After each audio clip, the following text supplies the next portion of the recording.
Hello, adventurer. It's good to see you. You have made it to the morning grind. Welcome, welcome. It's the live stream at the beginning of the Geekverse, where we talk about all types of topics in geekdom, gaming, and fantasy, with an emphasis on being constructive and creating the things that we want to exist in the world. It's all on the grind, Sizemore. Can't be too fine, can't be too coarse. That's exactly right. There are a lot of adventures to be had today. Dungeons to explore and monsters to slay, and who knows what a random encounter might send our way. That's why we have to prepare, so settle in now for the morning grind with your favorite beverage in hand. Tea? Or maybe something a little stronger. I've got a few bottles of the old Wynyard left. Whatever you want. Pull up a chair. Dude. If you're feeling fancy, how about a cappuccino? Or a frappuccino? Or how about an espresso? Just tea, thank you. Sounds good to me, Gandalf. Whatever you want. I'm just glad you're here. Everyone is welcome. You can just watch if you want. You don't have to worship anything you don't want to worship. Thank you, Mike. But be forewarned. Sometimes we get really strange characters around here. Wait, what's that you say? Why can't you come and be a part of the stream? My wife would disown me. Oh no, I bet she'll be fine with it. Come on in. Am I scared for my safety? No. What are we supposed to do? Everybody do the secret handshake.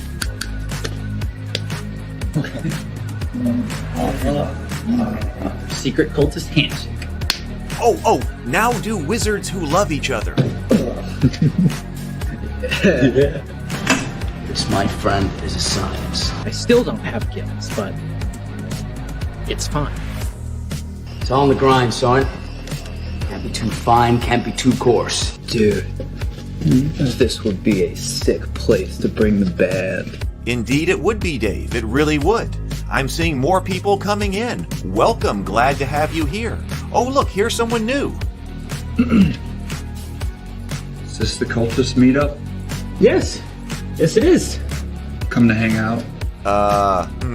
Please accept me. I have nothing else. Okay, we accept you. Everyone's welcome here. Brought some snacks. Well, that makes things even better. You want some coffee? I don't drink coffee. You sure? It's cultist coffee.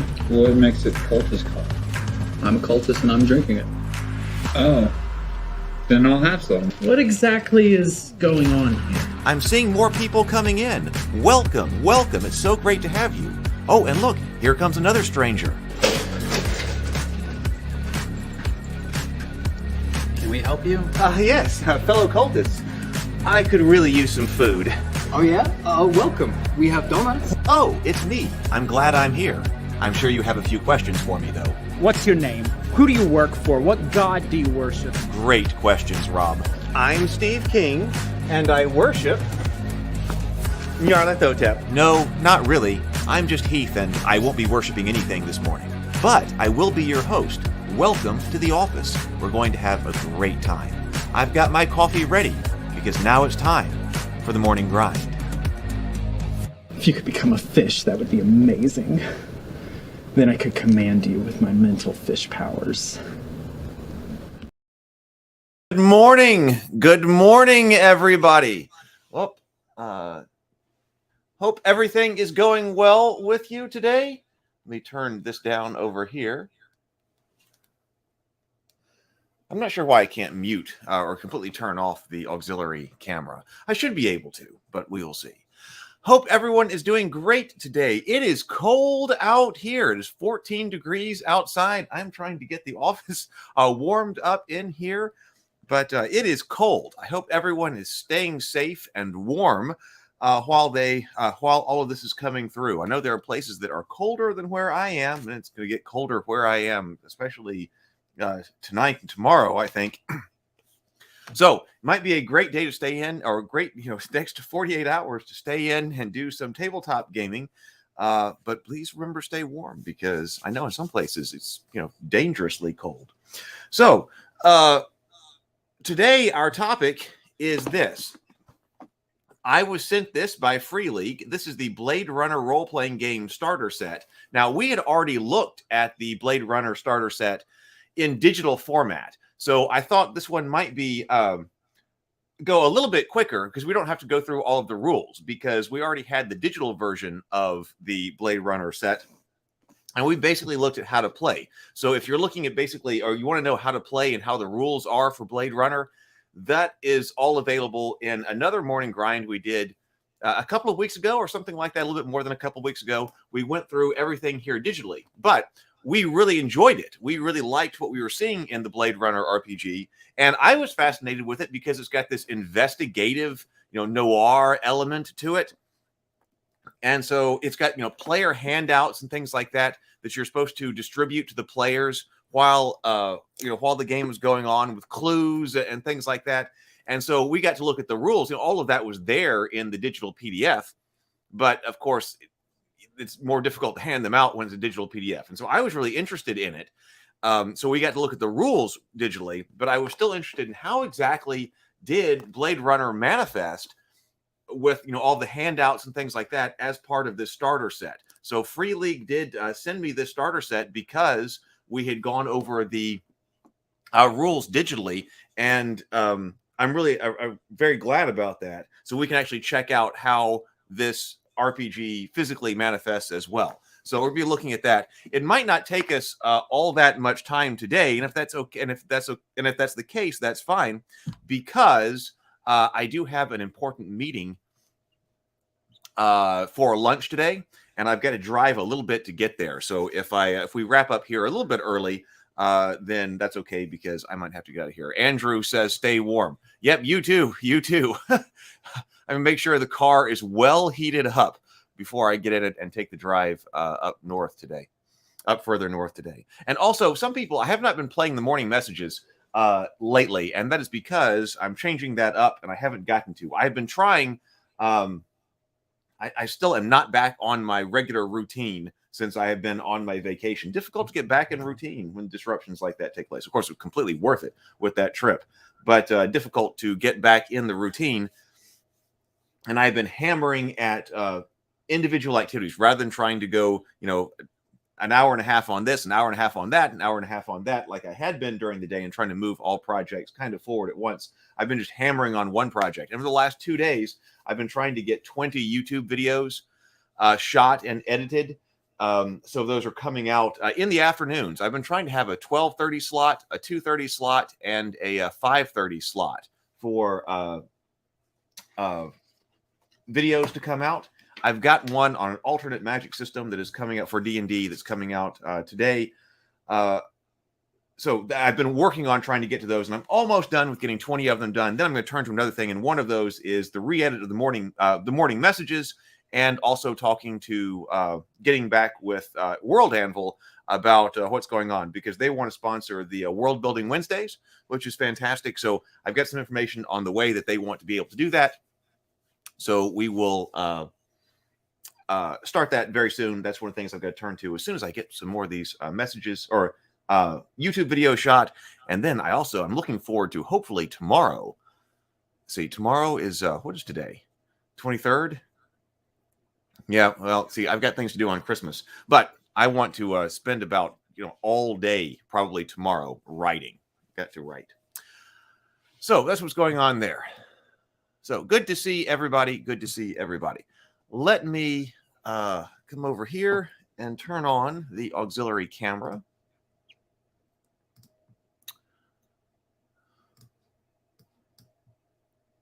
So here we go. Let's see if I turn this way. So first of all, we should compare this to, because we've been liking box sets around here. I like box sets. So we should compare this in like form and weight to some of the other ones. So this is the box, and this over here, we're going to open this up some other time. But I was at Target while I was Christmas shopping, and I picked up this new starter set, the Dragons of Stormwreck Isle for Dungeons and Dragons. I didn't know this one existed, but it was sitting there, and I was like, well, let me pick this up. We will see if it's any good and what's inside of it, since we've been studying kind of box sets. So that's the starter box set is a little bit thicker over here than the Blade Runner is, and it's just a fraction of a smidge taller as well. But they're basically the same size. but there's a drastic difference in weight. I have a feeling that this D&D starter set is going to be one of the rather thin type starter sets that we've talked about. And actually, you can see what is inside the box in here.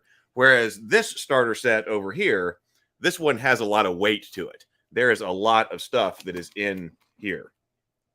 So we've been talking about that when we were talking about the Pathfinder set. I still need to get the second edition Pathfinder starter set so that we can take a look at it, because I don't know anything about Pathfinder second edition. But I like starter sets. I like box sets. I'd like to make one myself one day, which is one reason why I've been studying them and sort of comparing them. So this is a good one, I think, to look at for the sake of Blade Runner, but then also sake of Blade Runner, but then also the studying of what is inside some of these different games.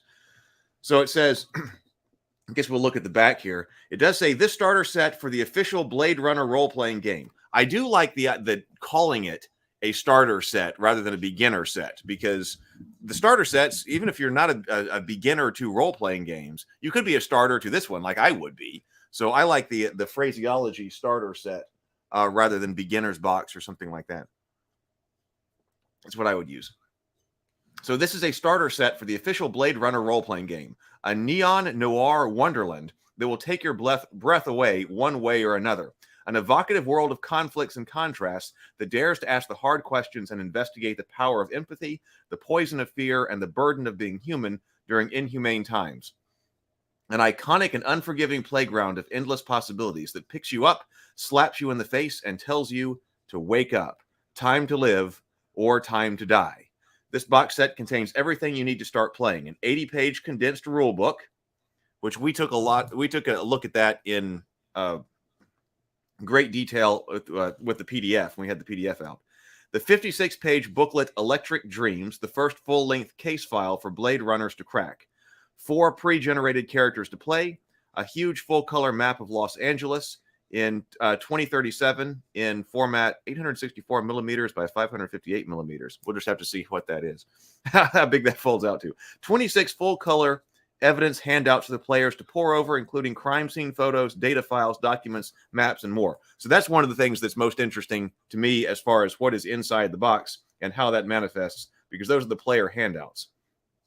I guess you could print them out yourself if you got the digital version, but if they're going to be player handouts, it's probably worth it to get the box. A custom manila envelope for players to keep their evidence safe in, a time tracker sheet, 70 high-quality custom cards for non-player characters, chase maneuvers and obstacles, and initiative in combat. I like cards, so that's another reason to get the physical box here. 8 engraved transparent custom dice, 2 of each D6, D8, D12, D10, and D12. Oh, yeah, there were custom dice in this game. Now, it said that you could play it without custom dice. So, there are ways to play it without the custom dice. But we did have custom symbols in this game. So we will see what's inside. Andrew says, love maps of LA. Old, new, futuristic, what have you. Well, we'll see what this one's like. Might be, well, I don't know if it's worthy of display. Could be. It's folded. But that probably doesn't matter. Oh, I was going to say that does have a content warning on this. It says the Blade Runner franchise deals with dark and existential themes, and this role-playing game is no different. The stories told in this game can be violent, distressing, and raise issues related to personal morals. This is not a game for children. So there we go.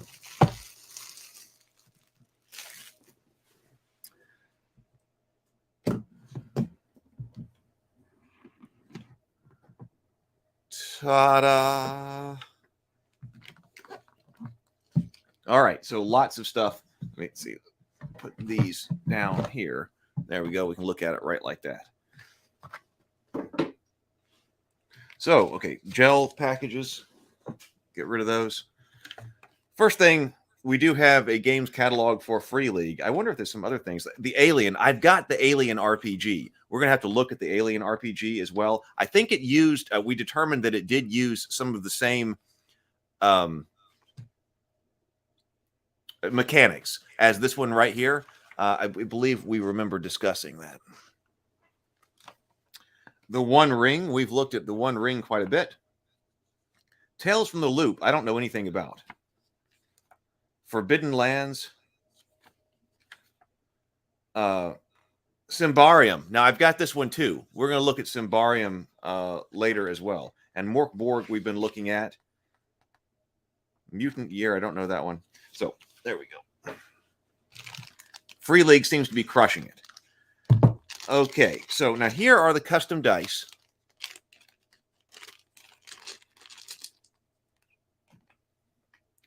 So, this will probably make it easier to play. Let me move these over here. There we go. So, this is our custom dice.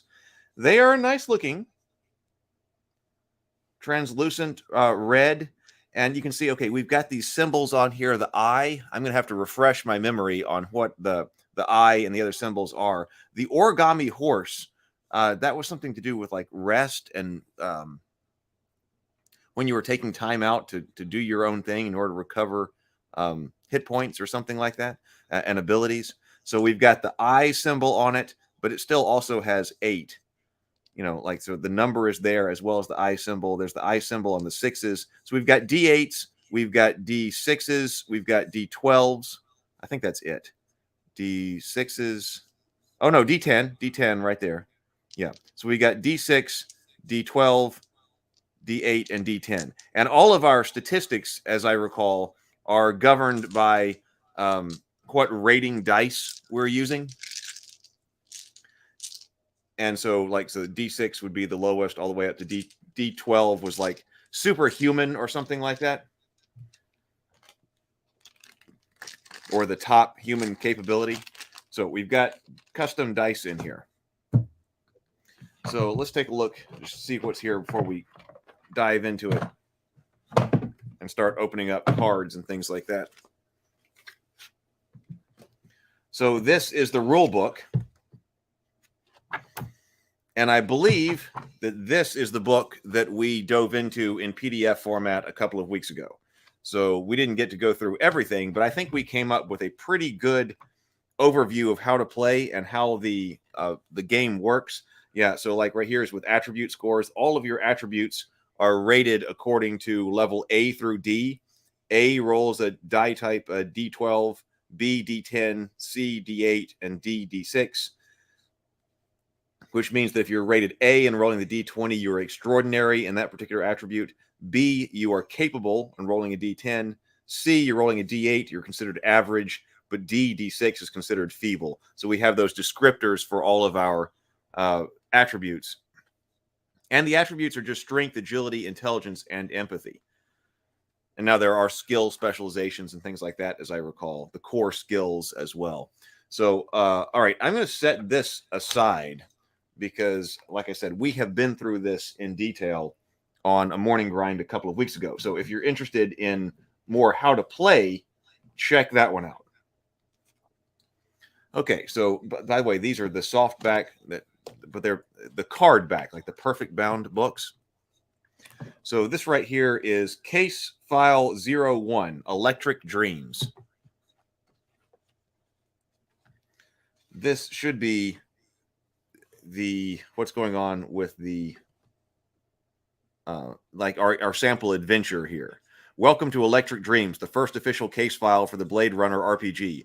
This scenario is designed to introduce new players to game rules and its settings, and even to tabletop role-playing as such, will provide a solid challenge for veteran players as well. This case file is the first installment of the campaign arc entitled The Immortal Game.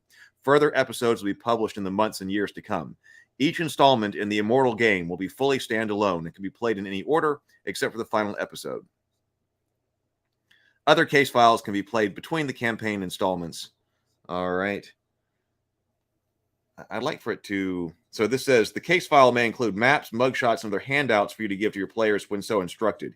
You'll find these in the envelope marked LAPD Rep Detective Unit Classified in this box set. Do not let players look at the handouts before playing this case file. Oh, is it this right here?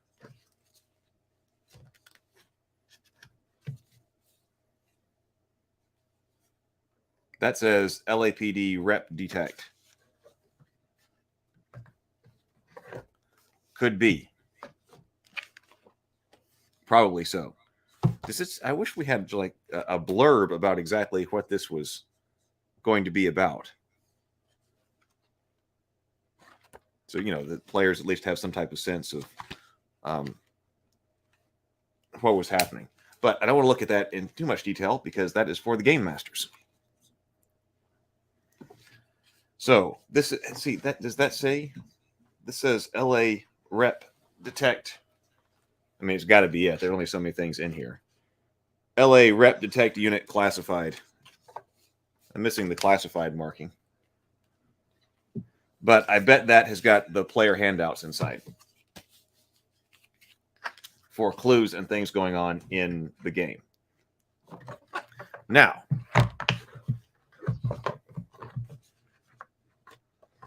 what else have we got? I see our map. We're getting down to it, Andrew. So we really liked the character sheets when we were looking at the character sheets digitally. So they're on like a matte paper here and printed in full color. So we've got the Willem Novick, Oslin Backer, FN239 Fenna, JL2780 Percival.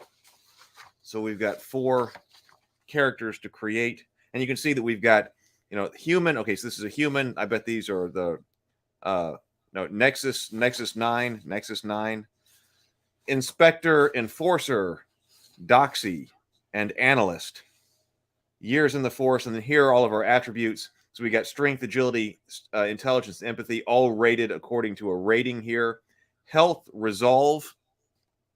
We always like taking a look at the character sheets to understand what, how the game might kind of run. What have we got to be looking at? Skills, then. Skills are our specializations kind of within abilities. And I believe you might have rolled both dice.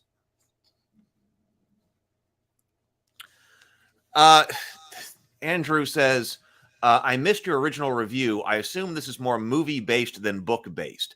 I like both, but feel the movie had to cut a lot. Now, that is a good question. I don't know. I'm not familiar with the books. And, I've watched Blade Runner, but I need to watch them again before I would, get down to play this. Looking at our art and stuff like that, because, one thing I don't see, and this is a good point, that I don't see like Harrison Ford here, right? Are we looking at stuff that looks like, it's replicating something out of a movie, or replicating something out of a movie? So it may be that this is more like just the general world focused. And yeah, so could have, book elements and things like that. I don't know, but yeah, it doesn't look like we're, licensed Harrison Ford's image or something like that for Blade Runner. So I don't know, the way RPG people are, I would assume that maybe, hey, we're going to go all in on the whole universe. If anybody has any information on that who's watching, please let me know. That would be great info to put in the this. Stick that in the chat, please. So right here, key memory and key relationship. So there was the way we advance was interacting with key memories, and then we could recover stuff by interacting with our key relationship during a game. Signature item. Oh yeah, like if you interact with your signature item, you can recover like fatigue or hit points or something temporarily. Hardened, married to the job, smokes. You got your badge. Everybody gets their standard LA equipment to start off with, like police equipment. So badge, KIA unit. That was our artificial intelligence link back to headquarters. Detective special spinner. Actually, if we have time, I'd like to look more at the equipment because we were kind of running out of time last time. So signature item, old wedding ring.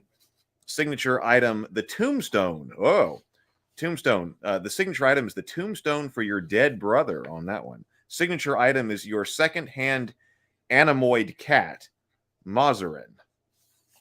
Signature item, an origami bird. So that's where the origami, or another touch of the origami comes in, because that's the symbol on the dice. So those are our character sheets. I am in favor of pre-generated characters, especially in box sets, because yeah, we can make them, or hey, let's just get to playing. Here, take a character and let's do it. Case file report, case file name, reporting officer, lots of stuff to write on. Now, this was really neat, and I want to study this more as far as game design goes, because this right here, if you didn't see the original sort of go through with the PDF, this is the time report. This game seems to use time as a resource, because I've mentioned that in my discussion of RPGs a lot, that I think that time is underused as a resource in general across RPGs. And this game does use this to track time as you are trying to complete your case file. There's only a certain amount of time that you have in order to solve the crime or whatever else is going on inside that book. So we've got days over here, day 1, day 2, day 3, day 4, day 5, day 6, day 7. And then these are the different shifts. Shift 1, shift 2, shift 3, and shift 4. So we're not like tracking hour by hour here, but we're tracking like 8-hour shifts or whatever it's supposed to be, 6-hour shifts or whatever it makes up our day here. And inside the rule book, it was saying that there are certain activities that require a whole shift of time.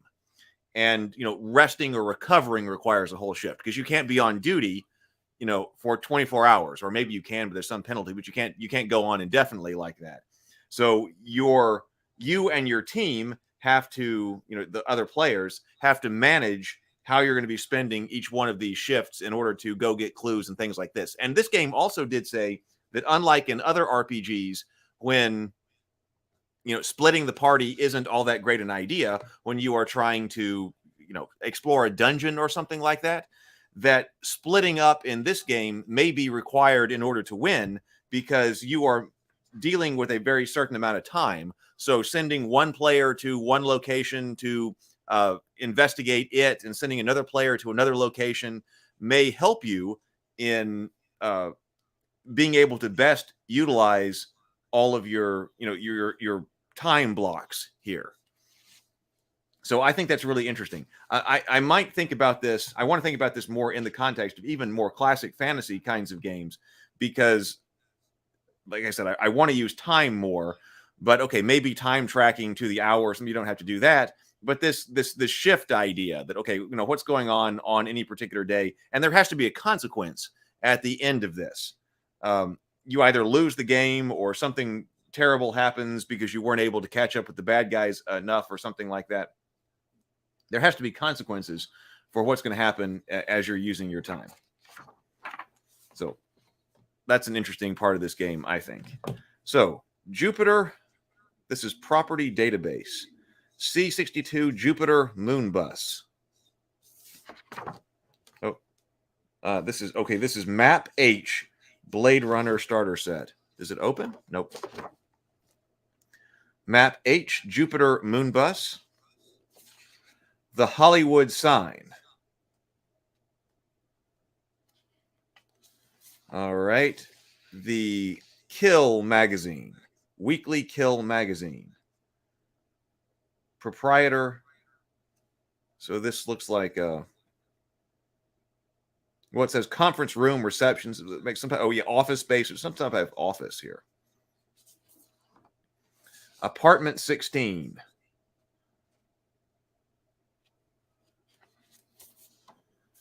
Honvid Building, Apartment 52. The Snake Pit. So we've got its like sign outside down here. So this is like some kind, the dance floor, some type of club, stage, dance floor, storage, and bar. So, you know, what kind of investigation would it be if you don't have to go to some type of dance club, right? The Memory Lab. Wait, does this unfold? It does. Got double sized here. So this is the Memory Lab. Century Memory Lab. Lilith Memory Lab.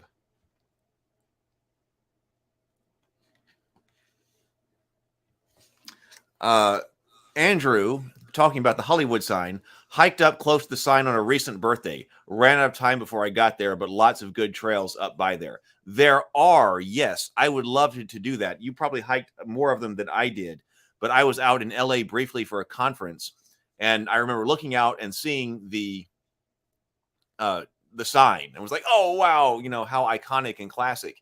And I was with people who do a lot of running at the time, and, you know, like marathon running and stuff like that. So they're very active and outdoors. And we did, you know, fantastic weather, of course. And we got to walk around that a little bit, but I didn't get to go up. But I would totally do it again. I would like to visit LA again. Sometimes when I'm out there for conferences, those were academic conferences. Same way with New York, that you're not out there for very long. And of course, you're trying to attend a conference too. So you don't get to look around so much. Anemoid Row. This is another double-sized one. We've got its sign outside as well. So this is, it looks like, well, I guess there's a lot of different like shops or you know, kiosks and things like that here. So Anemoid Row. And now we're back around to Jupiter Moon Bus. These are more durable than paper. I don't know if you can hear. It's kind of like card, and they're they might look a little glossy on screen, but really they're kind of like semi-gloss. They're not exactly flat, but they're not glossy. So here is our Los Angeles map. Now we are down to it. Oh, there are cards. We can look at the cards too. So this is more than a paper map as well. This is a thicker map. Oh, and yeah, this is a big map.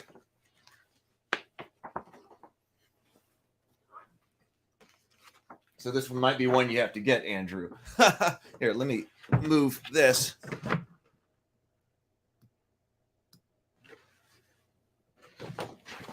Ta-da! That's going to take a big chunk of the table here when we're looking at it. Can you find where you live on it? Andrew says. Can I find where I live on it? Well, maybe. We won't try to point out where your house is right here on the stream, but maybe let's pull over here and see what kind of road network we've got here. Let's see. So, let me change this back over.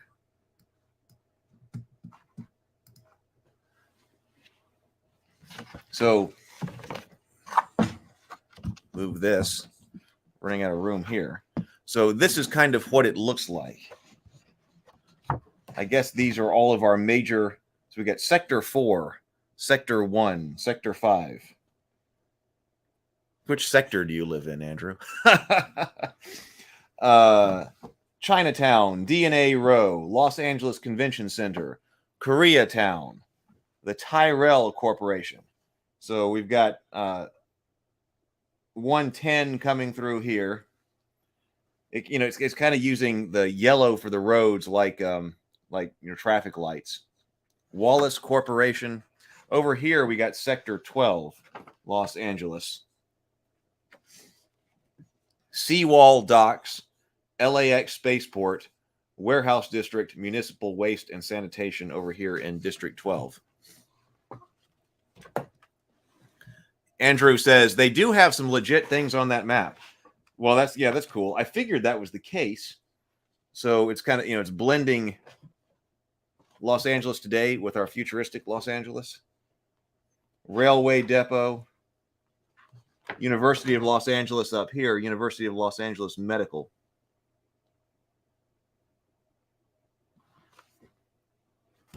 So, yeah, that's pretty cool. It doesn't have, that I can see, it doesn't have like a grid on it or anything like that to help manage. Well, no, it does. It's very light, but there is actually a grid in blue on there. Maybe that has something to do with traffic time or travel time. Traffic time probably is traffic time, but travel time, because you would think that if you're trying to get around the city here, and we know that this game does use time through its time tracking and the shifts and things like that, that time. It seems like travel would be an important travel time might be an important factor. I want to go to the futuristic Hollywood Studios theme park or maybe Disneyland. I have not been out to either one of those, but those sound a lot of fun. I enjoyed Universal out in Orlando. Well, I enjoyed Disney World out in Orlando as well. But I wasn't out in LA long enough for that conference. Although Brianna and I really want to go and visit LA next year. So coming up, she and I have been considering moving out there for at least a short amount of time, and don't know when that would be, but we want to go out there and visit again for an extended period next year. I hadn't even thought about also visiting like Disneyland while I was out there. Who knows what we'll do. Okay, so we do have this deck of cards here. So what have we got here? So I was confused about these when we were looking at the PDF. So these are definitely card sized. We don't know. There was probably stuff that was in the case files, like that envelope over there, but I wasn't sure about the different sizes and things like that. So what have we got here? Aerial chase obstacle. So what does this say? So aerial chase obstacle lightning. Lightning strikes. The prey or the pursuer is hit. Equal chance for each. The spinner loses all power. The spinner is your vehicle, right? The spinner loses all power, and the driver must make a tech roll to reboot the spinner's system to prevent a crash. Even on success, the maneuver chosen for the round fails. So there are dedicated chase rules in the game. So aerial chase obstacle. So I guess you're drawing these. Downpour. A sudden downpour makes it difficult to see, giving advantage on the hide maneuver. Hollow ad. A huge hollow ad for a digital companion reaches for the vehicle and blocks their line of sight. Each driver must make an observation roll to stay on course. A failed roll means the maneuver for the round fails automatically. Construction site. LAPD spinner. An LAPD spinner, standard cruiser model, joins the fray, sirens blaring. This gives an advantage to pursue, flee, hide, and stand and shoot. Anyone who performs the stand and shoot maneuver will be fired upon by the police. The Blade Runner can use their external loudspeaker to tell the cops off with a connections roll, no action, eliminating this effect. So that's cool.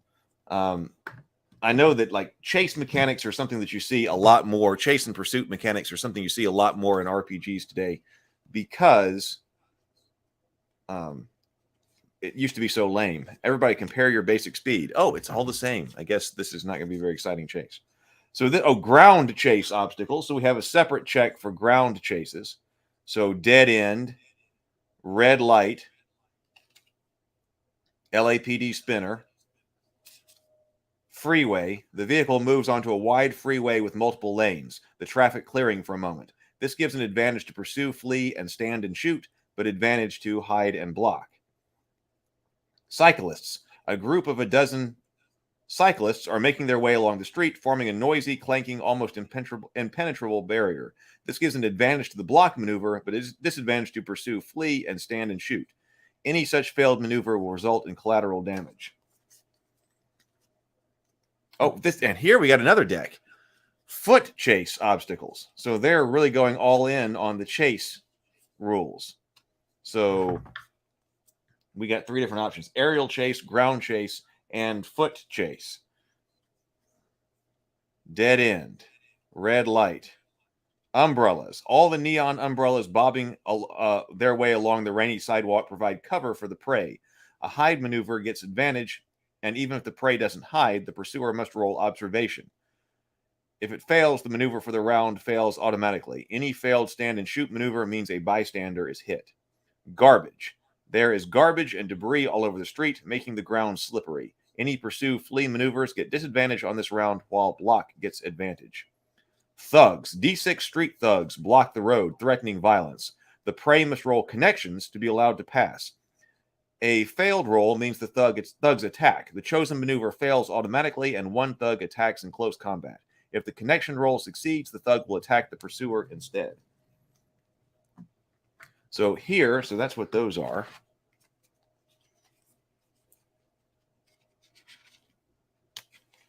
Chase maneuvers. So what are the maneuvers that you can take? So pursue. So we've got the distinction between the pursuer and the prey. So this is who can use that. So this is like the pursuer or the prey. Pursue or flee. Effect decreases or increases the range to one opponent by 1 step per eyeball rolled. Initiate hand-to-hand combat attack against prey if range becomes engaged at the end of the round. Chase over if range exceeds extreme at the end of the round. Pursue, flee again. Hide. I guess this is so that everybody, there's probably 2 of these. That way whoever, maybe. Oh, no. I guess there are 2 of them if, well, I don't know. None of those theories actually work out. So hide, this can be done with the prey. Another hide that can be done by the prey. Andrew, you're right. D6 Street Thugs sounds like a great gang name. It is. Or a band name. I can see a rock band also. The D6 Street Thugs. Block. For an action the prey can take. Cut off. Range becomes engaged. This is something the pursuer can take. Range becomes engaged. Initiate immediate hand-to-hand combat against the prey. Disadvantage at long range or more. Cut off. Maybe there are only so many times you can do these. Maybe you can only use a card once or something like that. Stand and shoot. Pursuer or prey can do that. Ranged attack. Actually, we may want to check out the pursuit rules here. Other. Pursue, prey. You do something not covered by another maneuver. Typically, this means no movement relative to the other participant during the round. The game runner, the game master, has the final say.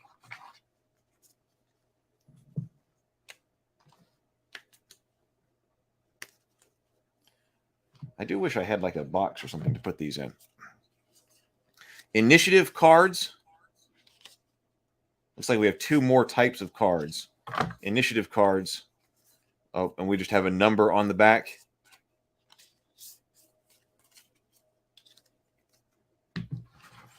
And then here we've got mugshot. Mugshot M. Mugshot K. Iris. Taffy Lewis. Mugshot E. Quell. Lilith Tyrell. Cool. Let's come back over here. How much time have we got? I got a little more time. Like I said, we may wrap up a little bit early today so I can get driving north to an important lunch meeting. But let's take a look at those chase rules to figure out what to do with them. Nope, that's the case files. Here we go. Rules, because we didn't get to the chase rules last time we were looking here. So let's see.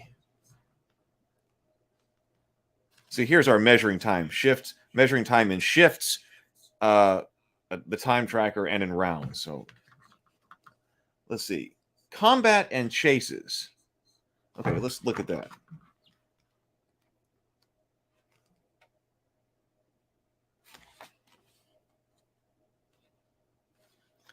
(31) Zones and range.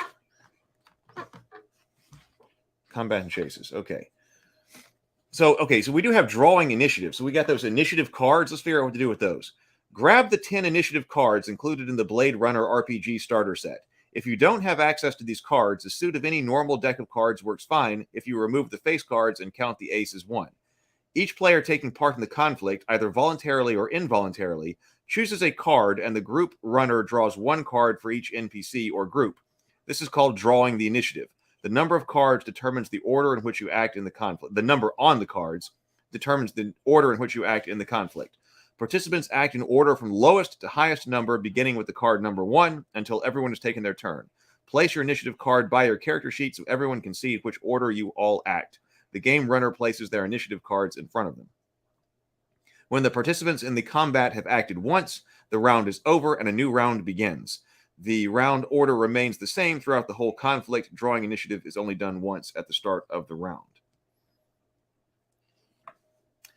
As an alternative rule to create more uncertainty, you can keep initiative cards secret. The game runner then calls out initiative numbers starting at 1, and each combatant shows their card, performs their action once their number comes up. In this variant, initiative must be drawn again at the start of each round. During a fight, using the standard rules, I guess, you can exchange your initiative card and thus your initiative with another player character or NPC whose turn has not yet come up in the current round. This must be declared on your turn before you perform any action. The other character cannot resist this exchange and must take their turn immediately.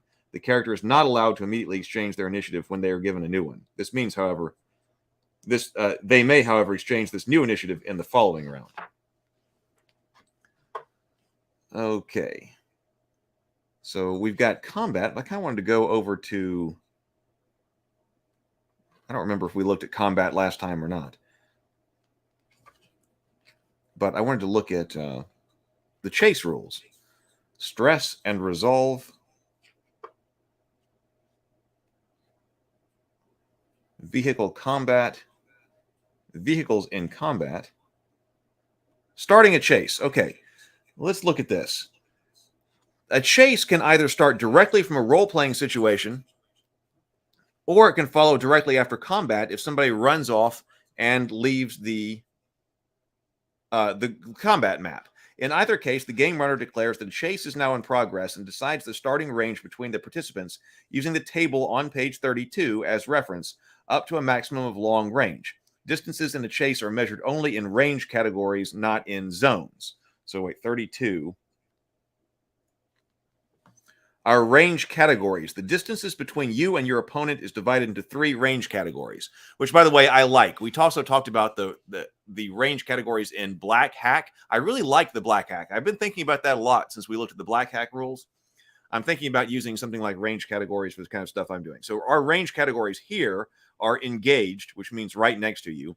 Short means a few meters away in the same zone as you. Medium means up to 25 meters away in an adjacent zone. Long means up to about 100 meters, 4 zones away, and extreme range is up to 1 kilometer. So most chases are between 2 parties, the pursuer and the prey. For guidelines on using multiple participants, see the sidebar on the next page. Okay, resolution. Chases are played out in rounds, just like combat, but no initiative is drawn, and both moves and actions are not performed. Instead, each participant gets 1 maneuver described below each round, chosen in secret and then revealed, while the game runner randomly generates obstacles to place in their way. Obstacles are drawn using the chase obstacle cards in this boxed set. The following procedure is used each round of the chase. Each participant selects a maneuver in secret. The game runner randomly generates an obstacle and reveals it.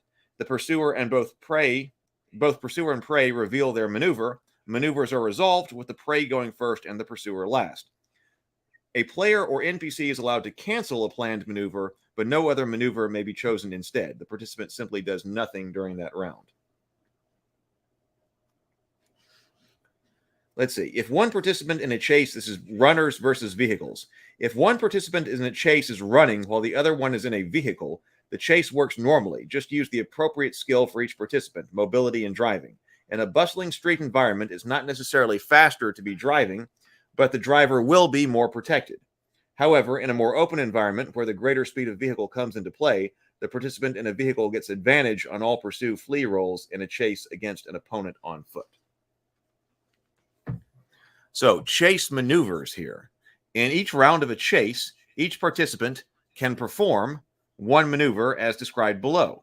The maneuvers are chosen secretly using the chase maneuver cards in the box set. Maneuver cards require skill rolls. The skills can be affected by the chase obstacle revealed by the game runner before the maneuver is resolved. Skills and other factors used vehicles are indicated in brackets. Okay, so pursue, flee. You run flat out or drive like a bat out of hell. Roll mobility driving. For each eyeball rolled, the distance to the other participant decreases if the pursuer, or increases if the prey, by 1 range category. If the range exceeds extreme, after both maneuvers are resolved, the chase is over. If the range is engaged or less after maneuvers are resolved, the pursuer may immediately make a hand-to-hand combat attack, ramming attack against vehicles. The attack is a straight roll, not opposed, and the range stays engaged. If the range would go below engaged and the pursuer declines to attack as above, they can either stay engaged, ranged, or overtake the prey and now become the prey themselves at a distance defined by the number of excess eyeballs. Wait, let me say it again. If the range would go below engaged and the pursuer declines to attack as per the above, they can either stay at the engaged range or overtake the prey and now become the prey themselves at a distance defined by the number of excess eyeballs. Well, I'll have to see how that works. It says the latter option will typically only be viable in some sort of race situation. Oh, okay. Well, that makes sense to that last one. Like, why would you become the prey? Yeah, I didn't get that. Okay, but if it's a race, then, yeah, you all of a sudden got out in front of somebody. Okay, I can see that now. Hide. You quickly duck into a side alley or hide behind something. This maneuver can only be done by prey and never at short range or less. If the range is medium, you get a disadvantage. If the range is extreme, you get an advantage. Make an opposed roll for stealth, driving against the pursuer's observation. If you win this roll, the chase is over. If you make an ambush attack against a pursuer at range of your choosing. Block. You knock things over behind you, trying to create obstacles for the pursuer.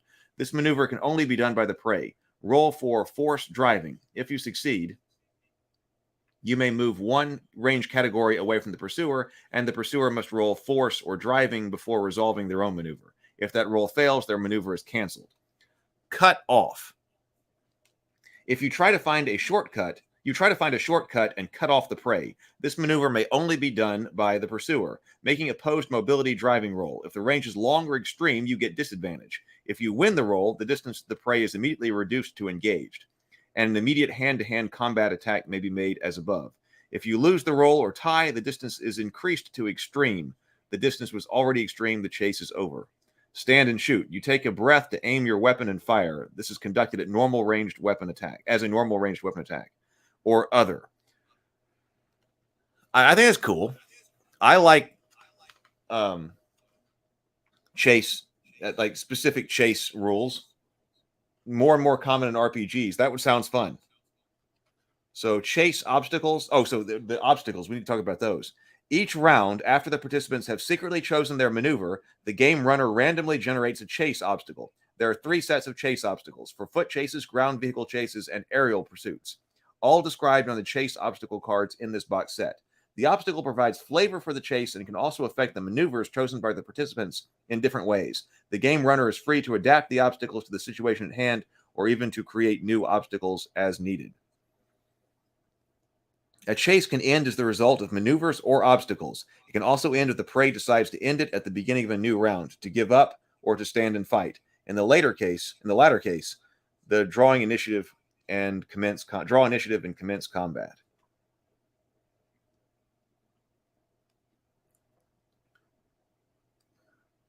I want to try it. It's not anything that I have. It seems unlike things I have played before.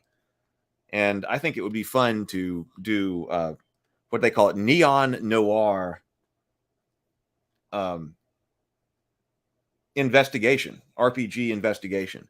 Here are our guns, the armory.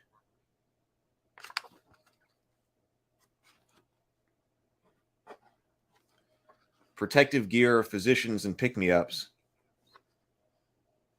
The spinner types. Spinner, LAPD spinner, spinner carrier, spinner quad transport, basic goods.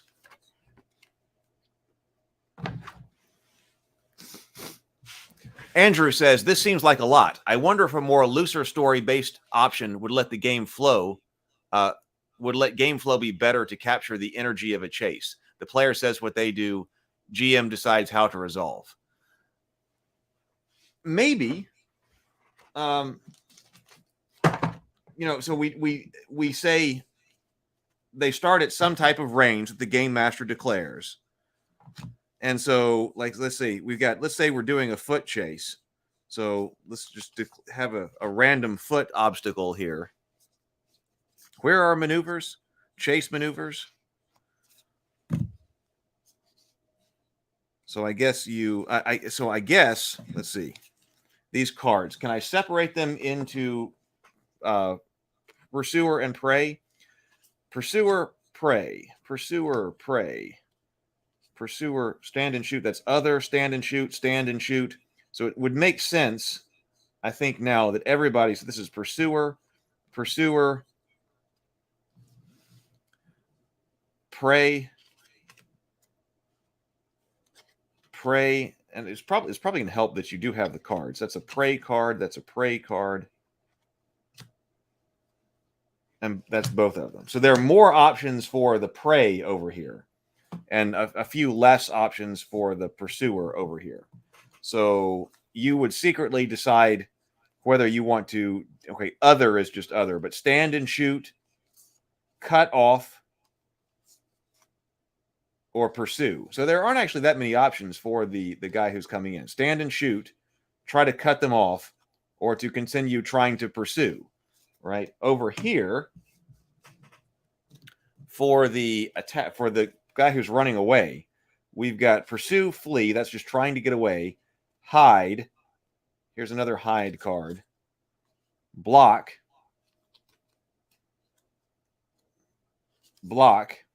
stand and shoot. So let's say this guy is trying to hide. That guy chooses to hide, but it would be secret to one another. And this guy tries to cut off. And then we have a random obstacle that's going to be in the way. And the random obstacle is old man. An old man grabs at the pursuer and starts chattering away, clearly after money. The pursuer must roll connections to give the man some chinion, or push him away with force driving, or with force. If it fails, their maneuver for the round fails automatically. So, well, I'd have to look up how to roll the dice. But so in this case, I would have to roll over here to see if the old man got me. And if I did, then disadvantage at a long range or more. If I fail this one, yeah, it became extreme range. So that's possibly like two different ways this could fail, and this chase could get away. He's going to hide anyway, but it may be that the old man stops me and sends me to extreme range, or my cutoff fails.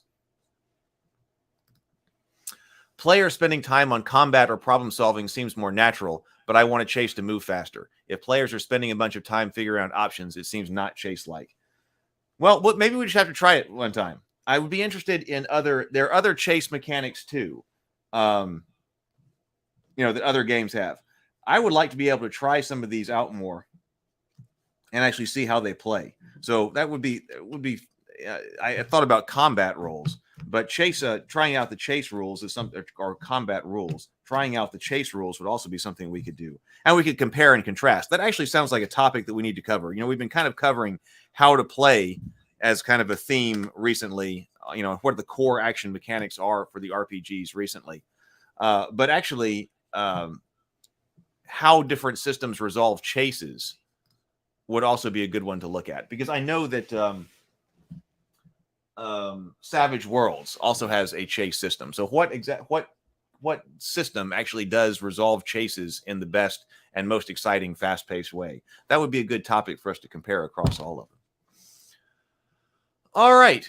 Well, I think that is it for me. I guess that we did go for about an hour here, but that's a little bit early, but that's okay, because I've got to get north to an important lunch meeting. So everybody, stay safe, stay warm, be productive. I'll see you tonight. We've got a dinner and a board game tonight, starting at, I believe, 6:15 Central. And then right after that, I'm going to do the Crafter's Corner, where I will watch that episode. There are two ways to watch the episode. You can just watch the episode at 6:15. It'll be a premiere here on YouTube. And then after it ends, I'm going to be working on the Hero Quest Frozen Horror miniatures on a Creator's Corner or Crafter's Corner, where we'll also be watching that same episode again. And I will be providing commentary. So if you want to hang out there, hang out and paint some miniatures with us. Andrew says, good luck with your meeting. Stay safe and stay warm yourself. You too. I'll let you know how it goes. Later, everybody.